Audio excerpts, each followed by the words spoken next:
Hello everyone and welcome back to my YouTube channel The Science Spot।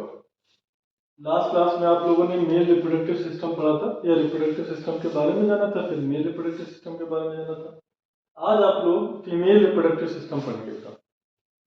Female reproductive system क्या है बेटा? Organs का system जो females के अंदर पाया जाता है और रिप्रोडक्शन में हेल्प करता है। आपको हमने लास्ट क्लास में बताया था कि रिप्रोडक्टिव सिस्टम में मेनली तीन चीजें होती हैं। एक होता है प्राइमरी सेक्स ऑर्गन जो गैमीट बनाता है, दूसरा है बेटा डक्ट सिस्टम जो गैमीट को ट्रांसपोर्ट करता है, और तीसरा होता है बेटा सेकेंडरी। तीसरा क्या होता है बेटा? सेकेंडरी सेक्स ऑर्गन, इनको एक्सेसरी ग्लैंड्स भी कहते हैं बेटा। मेल में प्राइमरी सेक्स ऑर्गन टेस्टिस था जो स्पर्म बनाता था। फीमेल में प्राइमरी सेक्स ऑर्गन क्या है बेटा? ओवरी। और ये क्या बनाती है? एग बनाती है। एग का दूसरा नाम होता है बेटा ओवम। मेल गैमीट स्पर्म है और फीमेल गैमीट एग या ओवम है। समझ में आ रहा है? तो यहाँ अभी हंसेंगे, अभी बात करेंगे, अभी पहले थोड़ा पढ़ लिए, आते ही थोड़ी नहीं हंसने लग जाएंगे, है ना? आप तो ये कहेंगे सर तो सड़ा सड़ा सा मुंह बना के पढ़ाते। सड़ा सड़ा सा मुंह बना के नहीं पढ़ा रहे बेटा, पढ़ाई पे कॉन्सेंट्रेट करा रहे हैं। हाँ देखिए देखिए, सब मजाक करिए। आइए, ड्रग सिस्टम देखिए क्या होता है। ड्रग सिस्टम वो रास्ता है जिससे गैमीट को ट्रांसपोर्ट किया जाएगा। ओवरी में एग बनेगा, उसको फिंगर लाइक प्रोजेक्शंस, उंगली नुमा उभार, देखिए मेरी उंगली देखिए, उंगली नुमा उभार, फिंगर लाइक प्रोजेक्शंस होते हैं, उंगली की तरीके के उभार होते हैं जिनको बोलते हैं फिमरी। तो ओवरी एक पेयर होगी बेटा, ये क्या बनाएगी? एग बनाएगी। इस एग को फिंगर लाइक प्रोजेक्शंस उठाएंगे और एक ट्यूब में डाल देंगे। इस ट्यूब को बोलते हैं फेलोपियन ट्यूब। ट्यूब मतलब पाइप लाइक स्ट्रक्चर, इसको ओविडक्ट कहते हैं। ओवी मतलब ओवम या एग, एग का रास्ता है। इस एग के रास्ते के पहले पार्ट को बोलते हैं इन्फंडिबुलम। फेलोपियन ट्यूब के पहले पार्ट को क्या बोलते हैं बेटा? इन्फंडिबुलम। क्या बोलेंगे? इन्फंडिबुलम। तो जब फिमरी ओवरी से एग को निकालता है तो किसमें डाल देता है? इन्फंडिबुलम में।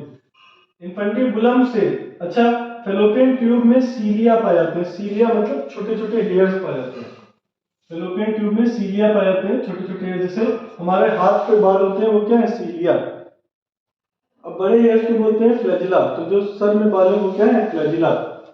तो आपके फेलोपियन ट्यूब में, फीमेल्स के फेलोपियन ट्यूब में सीलिया पाए जाते हैं, छोटे छोटे थ्रेड्स पाए जाते हैं, इनको क्या बोलते हैं? सीलिया।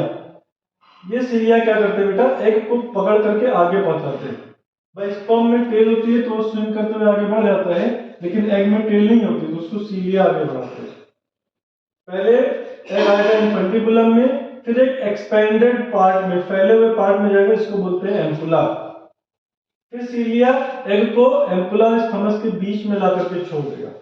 जो एग ओवरी से निकला है उसको अल्टीमेटली फैलोपियन ट्यूब के सीलिया क्या करते हैं? एम्पुला और थॉमस के बीच में लाके छोड़ देते हैं।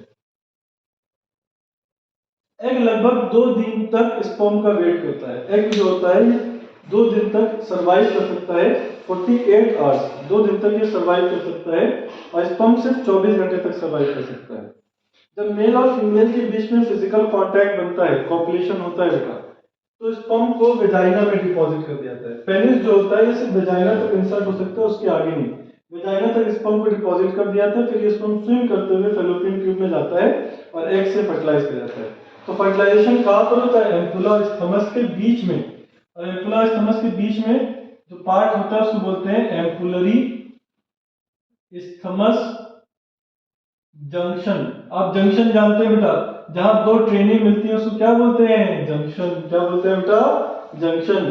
तो एम्पुला और स्थमस के बीच में ये रहेगा, तो एम्पुला और स्थमस के बीच के जंक्शन को क्या बोलेंगे? Ampullary isthmus junction.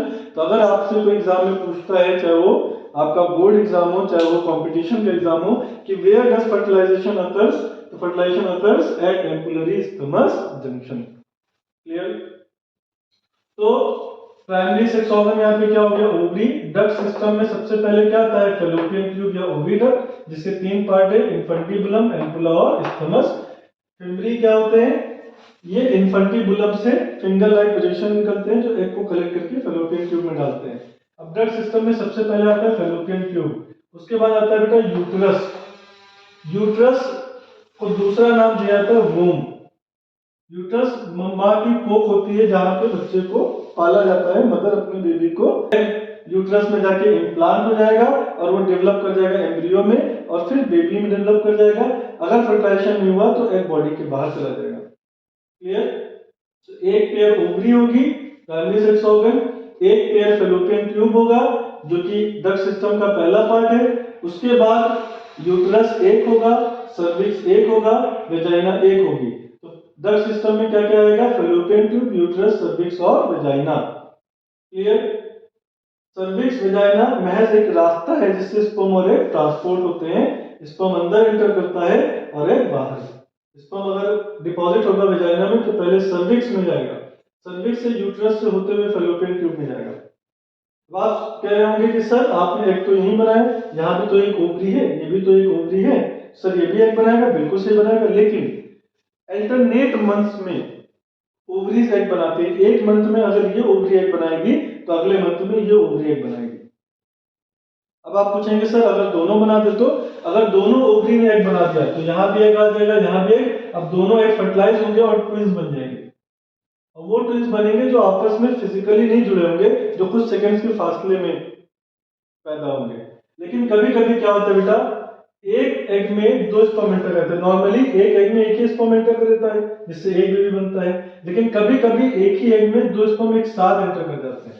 जब एक साथ एंटर कर जाएंगे तो दो बच्चे फिजिकली अटैच पैदा होंगे, ऐसे ट्विंस पैदा होंगे जो फिजिकली अटैच होंगे। तो अगर दोनों एग रिलीज हो गए, मतलब दोनों ओवरी से एग रिलीज हो गए, तो ट्विंस तो बनेंगे लेकिन अलग अलग होंगे, फिजिकली जुड़े नहीं होंगे। लेकिन अगर एक ही एग को दो स्पर्म फर्टिलाइज कर ले गए, एक ही एग निकला और दो स्पर्म फर्टिलाइज कर ले गए, तो वे भी फिजिकली अटैच होंगे।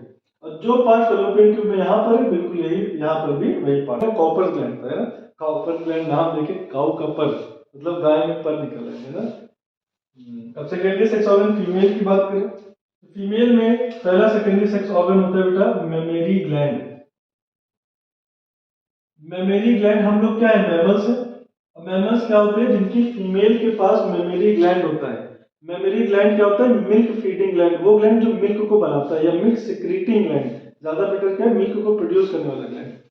और कई सारे मेमरी ग्लैंड मिल करके एक ऑर्गन बनाते हैं, जिसको बोलते हैं ब्रेस्ट।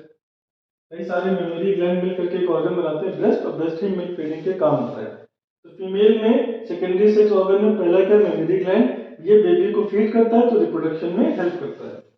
और दूसरा जो सेकेंडरी सेक्स ऑर्गन है वो फीमेल में है बार्थोलिन्स ग्लैंड। फीमेल में जो दूसरा सेकेंडरी सेक्स ऑर्गन है वो क्या है, Bartholin's gland. Bartholin's gland vagina से जुड़ा होता है बेटा। ये एक म्यूकस सिक्रीट करता है, स्लाइमी सिक्रीशन, चिपचिपा सा पदार्थ, जिससे वेजाइना मॉइस्ट हो जाती है और कॉपुलेशन में हेल्प मिलता है मेल और फीमेल के बीच में। तो मेमरी ग्लैंड मिल्क फीडिंग में हेल्प करता है और बार्थोलिन्स ग्लैंड वेजाइना में एक चिपचिपा सा पदार्थ बनाता है जिससे कि मेल और फीमेल के बीच में कॉपुलेशन या फिजिकल कांटेक्ट आसानी से हो सके। क्लियर? तो फीमेल रिप्रोडक्टिव सिस्टम आप समझ गए मेरे ख्याल से। फीमेल रिप्रोडक्टिव सिस्टम में भी मेल की तरह ही तीन पार्ट होंगे, primary sex organ, duct system और secondary sex organ. Primary sex organ क्या होगी, एक पेयर ओवरी जो एग बनाएगी। डक्ट सिस्टम में एक pair fallopian tube, uterus, cervix और वेजाइना। और सेकेंडरी सेक्स ऑर्गन में मेमरी ग्लैंड और बार्थोलिन्स ग्लैंड। तो होप आप लोग को समझ में आया होगा। अगर वीडियो समझ में आई है तो लाइक, शेयर और कमेंट करें। जिन्होंने अभी तक सब्सक्राइब नहीं किया वो मेरे चैनल को सब्सक्राइब करें और दूसरों की मदद करें, मेरी मदद करें, खुद की मदद करें। और ऐसे ही मेरी वीडियोस को देखते रहिए, सपोर्ट करते रहिए, नई नई वीडियोस हम लाते रहेंगे। Thank you, bye.